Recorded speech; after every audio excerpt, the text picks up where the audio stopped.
Salut, aujourd'hui on va voir un petit peu l'évolution des semis. Vous voyez, toutes ces petites vidéos que je vous ai proposées, dans toutes les semis, ça pousse. On a la chance en ce moment, au nord de la France, d'avoir quand même maintenant des températures. Alors on a eu des températures négatives le week-end, mais là ça remonte, donc profitez-en, semez.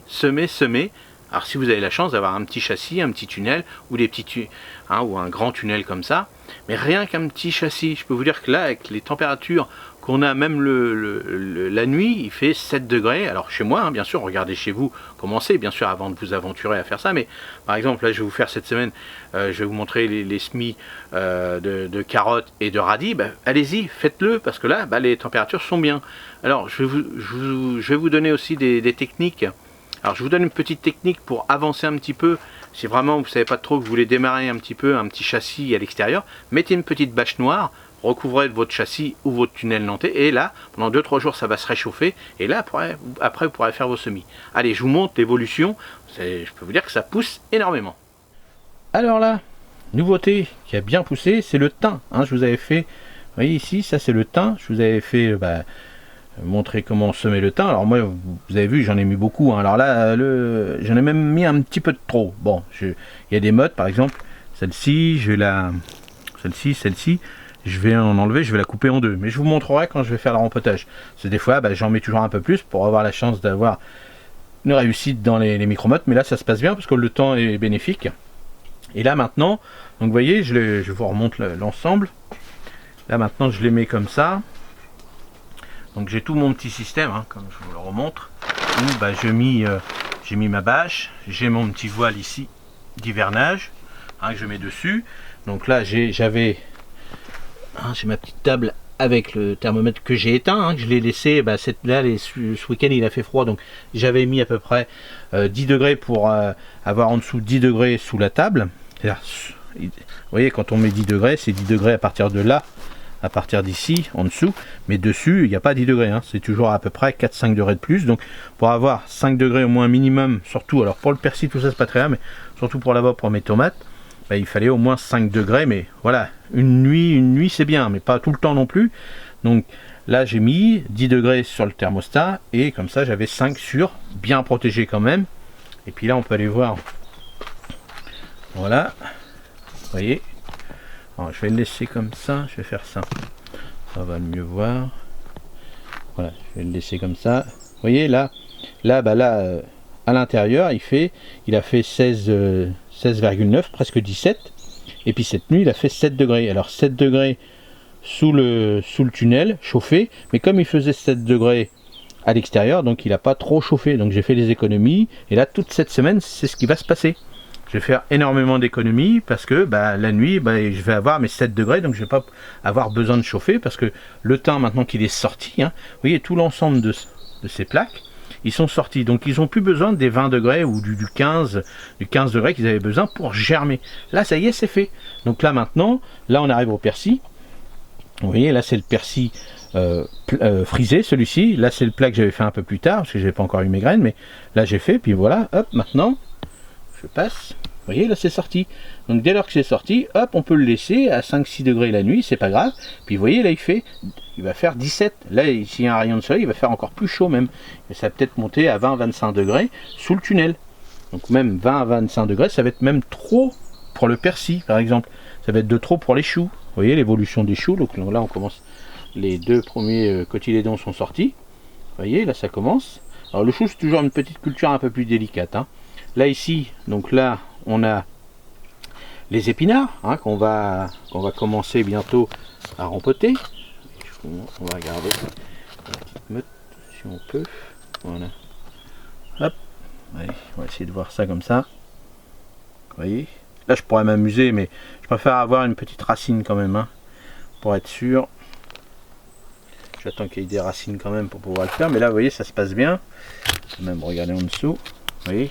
Là il y a de la racine, donc là faites attention quand vous avez plein de petites racines comme ça de bien soulever votre plaque, de pas la rayer, on va dire la plaquer par terre et puis tirer comme ça parce que sinon vous allez casser toutes vos racines. Donc là ça c'est les petites tomates, vous voyez, première là vous voyez j'ai même un petit chou. Hop, on va retirer ça, vous voyez, ça c'est pas une tomate, ça. On la retire. Donc, vous voyez là, bah là, j'en ai une là-bas qui ment. 1, 2, 3, 4. Je vois bien, j'en ai 4, 5 qui n'ont pas germé. Bon, sur 50, ça va. Hein. C'est les premières que je vais m'amuser avec. Là, c'est le petit cerfeuil. Donc lui aussi, vous voyez, c'est pour ça que j'en mets toujours un peu plus, parce que des fois il y a toujours un peu de perte, mais ça, on n'y peut rien. Et puis, donc là, on a les salades, ça y est, j'ai enlevé. Donc vous voyez, on commence à voir un petit peu la... Alors ça, c'est les petites feuilles de chêne rouges. Donc ça, c'est super bon, moi j'adore ça. Ça, c'est la petite 4 saisons. Et là, c'est... bah, vous voyez, la petite feuille de chêne verte qui avait du mal un petit peu, bah, elle commence. Vous voyez, et puis là, vraiment, là... Et là, laitue, là, bah, il y en a une là, mais ça ne va pas y aller. Donc je vais en refaire une là cette semaine, une nouvelle semis de petite laitue pour en avoir un petit peu. Là, c'est les petits poireaux. Vous voyez, les petits poireaux, bah, ils y vont, hein, tranquillement. Et là, ça, c'est la coriandre. Donc là, on va pouvoir regarder en dessous. La coriandre, vous voyez, là, il y a de la racine. Hein. Vous voyez, je pourrais commencer. On va regarder. Mais là, c'est encore un peu jeune quand même. Ouais, c'est encore un peu jeune. Donc on va attendre. Voilà. Donc voilà ce que je voulais vous montrer pour l'évolution de tout ça. Donc vous voyez un petit peu. Donc tout ça, ça va être empoté. Je vais vous dire un petit peu, on va dire là la coriandre. Là, on va dire, allez, dans encore une semaine, je vais la rempoter. Ça sera à mettre. Alors pour l'instant, on va encore attendre une quinzaine de jours à peu près pour les poireaux. Mais ça, on les mettra directement en pleine terre. Ça va être mis en godet. Hein, je vous avais montré aussi en godet comment ça donnait. Donc vous voyez. Donc là en godet. Donc là, j'en ai mis beaucoup exprès. Hein. Le cerfeuil, lui, je vais le mettre aussi. Donc, grosso modo, il faut attendre à peu près un mois après la semis. Donc, vous voyez. Donc là, ça fait déjà une dizaine de jours à peu près. Donc, une quinzaine, 10-15 jours à peu près. Je vais pouvoir, en fonction du temps, les mettre directement en godet. Les tomates, je les mettrai en godet aussi. Les salades, eux, ils seront directement mis en pleine terre dans le jardin. Les choux, eux, par contre, ils vont aller en godet pour l'instant. Ça, c'est les épinards, ils iront directement en pleine terre, directement. Et puis là, le persil, bon, bah lui, vous voyez, hein, dans une dizaine de jours, il sera bon à mettre en godet. Ça, c'est pour mes clients, c'est pour les marchés. Persil frisé, puis persil plat. Et puis le thym, c'est pareil. Vous voyez, la vitesse qu'il va, il est beau comme tout. Donc lui, pareil, il ira en une dizaine de jours à peu près. On le mettra, on fera du rempotage. Donc tout ça, je vais vous montrer comment on va faire. Donc voilà, tout ça, je vous montrerai comment faire le rempotage de tout ça. Alors je vous montrerai le terreau que j'utilise, et puis si vous rajoutez des engrais ou pas, bon, vous, si c'est pour mettre directement en pleine terre, là ça sera directement avec des engrais naturels, soit de l'urine et autres. Hein, allez voir la petite vidéo que je vous ai proposée sur les 10 engrais naturels que je vous propose gratuitement. Donc j'avais pas mis l'urine parce que j'avais fait une vidéo juste avant pour l'urine, mais ça rentre dedans, donc ça fait 11 si vous voulez. Mais vous voyez, je vais vous donner plein de petites astuces pour bien rempoter. Quand on va mettre ça, si vous m'avez bien suivi pour faire ça, comment on va les remettre après sous le tunnel ou sous un châssis nantais, hein, si vous avez un petit châssis nantais ou un petit châssis directement, comment faire après pour le rempotage en pleine terre ou directement en godet. Allez, j'espère que ce petit tour vous plaît, ça vous fait avancer et puis voir surtout si vous n'êtes pas arrivé à ce stade-là, dites-le moi, puis je vais vous donner des astuces pourquoi vous n'êtes pas arrivé à ça. Je peux vous le redire simplement, j'ai mis tout à peu près alors la nuit c'était à 13 degrés, alors 13 degrés, dans la journée c'était à 19, donc 19 quand il y avait un rayon de soleil sous l'atelier, ça chauffait énormément, donc on avait bien 23 degrés à peu près. Donc ça arrivait quelques journées dans la semaine, sur les 10 jours à peu près qu'on a eu. Hein. Vous regardez par rapport à la date que je sors cette vidéo et celle que j'ai faite pour vous montrer avant les semis, tout ça que je vous avais fait, les petites vidéos sur le thym, les choux et autres.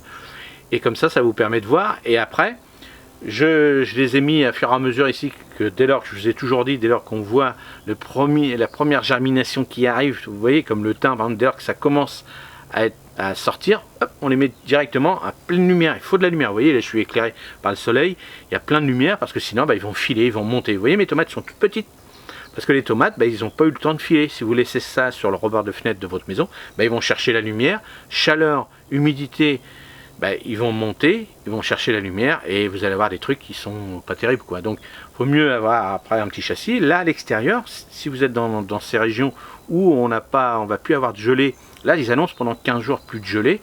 Tentez, amusez-vous. Et puis si vous perdez, c'est pas grave, mais amusez-vous. Si on le fait pas, on le saura, on va pas le savoir. Bon, moi j'ai la chance, si vraiment il y a gelé, j'ai mes tables que je chauffe, mais vous, par exemple, s'il y a une journée, une nuit où vous entendez que vous avez vos plants qui sont beaux, puis vous entendez que ça y est, ça commence à faire froid ou dégeler, et vous les avez mis en pot, en godet, vous les rentrez cette nuit-là à l'intérieur de votre maison. Ça, c'est pas très très grave. Mais après, il faut les ressortir surtout à la lumière. Ils ont besoin de lumière. Là, ils ont besoin de lumière, pas de grosse chaleur, parce que là, on a fait des produits, à part les tomates, mais on a fait des produits qui n'ont pas besoin de chaleur. Pas beaucoup. Le thym, lui, le thym, il gèle pas. S'il a une petite gelée, moi j'ai du thym qui sont à l'extérieur, regardez dans vos jardins, les thym, tout ça, ça ne gèle pas. Sauf si c'était du moins 15, du moins 20, mais là, on n'en a pas eu. Puis là, on arrive à une période où ce serait très très rare d'avoir du moins 15. Alors, je parle bien dans nos régions. En montagne, tout ça, c'est autre chose. Mais dans nos régions du Nord et autres, bon, peut-être en Alsace, tout ça, ça peut encore descendre beaucoup. Mais nous, tout ce qui va être la Somme, la Normandie, la Bretagne, tous ces coins-là, bon, même tout ce qui est le Pas-de-Calais, tout ça, c'est rare qu'ils aient des grosses températures. Bon, bien sûr, tout ce qui est Alsace, Sedan et tout ça, ça peut redescendre, Strasbourg, tout ça, ça peut descendre beaucoup plus. Mais eux, ils le savent. Mais voyez, toute cette petite descente là, le long de la France, le long des côtes françaises de la Manche, testez, vous allez voir que cette année, je pense qu'on a passé la période de froid là, et je m'avance peut-être, mais bon, on ne prend pas beaucoup de risques. Si vous voulez pas prendre de risques, divisez votre paquet vous prenez 20% du paquet de graines, vous semez, et puis vous voyez. Sauf, bien sûr, si vous n'êtes pas équipé de tunnels, tout ça, ne faites rien, vous reportez tout ça au mois de mars. Allez, j'espère que ce petit tour vous donne un petit coup de boost, puis dites-moi dans les commentaires si vous êtes arrivé à ce niveau-là, et puis si ça va pas, dites-le moi dans les commentaires et je vous répondrai pourquoi. Allez, à la prochaine, salut!